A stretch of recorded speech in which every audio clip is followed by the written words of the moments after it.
Hachette Audio presents A.D. 30, written by Ted Dekker, read by Ellen Archer.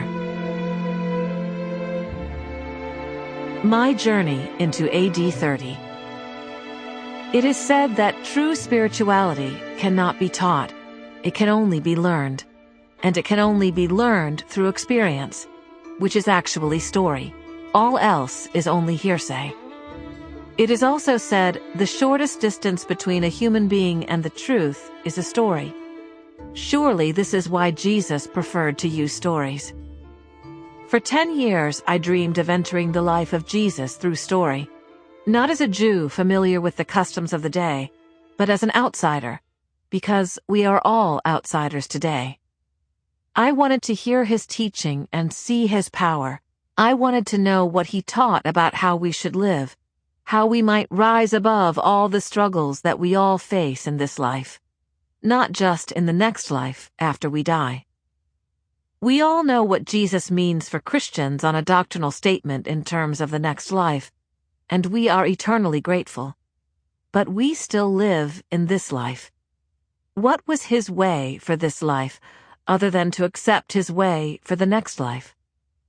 So I began by calling Jesus by the name he was called in his day, Yeshua, and I once again set out to discover his way through the lens of a foreigner, a Bedouin woman who was cast out of her lofty position in the deep Arabian desert by terrible tragedy. Her epic, unnerving journey forces her to the land of Israel, where she encounters the radical teachings of Yeshua, which once again turn her world upside down, as they did mine. Although I grew up in the church and am very familiar with Christianity, what I discovered in Yeshua's teachings staggered me. It was at once beautiful to the part of me that wanted to be set free from my own chains, and unnerving to that part of me that didn't want to let go and follow the path to freedom in this life.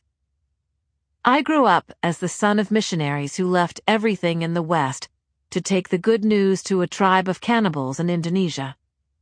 They were heroes in all respects and taught me many wonderful things, not least among them all the virtues and values of the Christian life. What a beautiful example they showed me. When I was 6 years old, they did what all missionaries did in that day, and for which I offer them no blame. They sent me to a boarding school. There I found myself completely Sample complete. Ready to continue?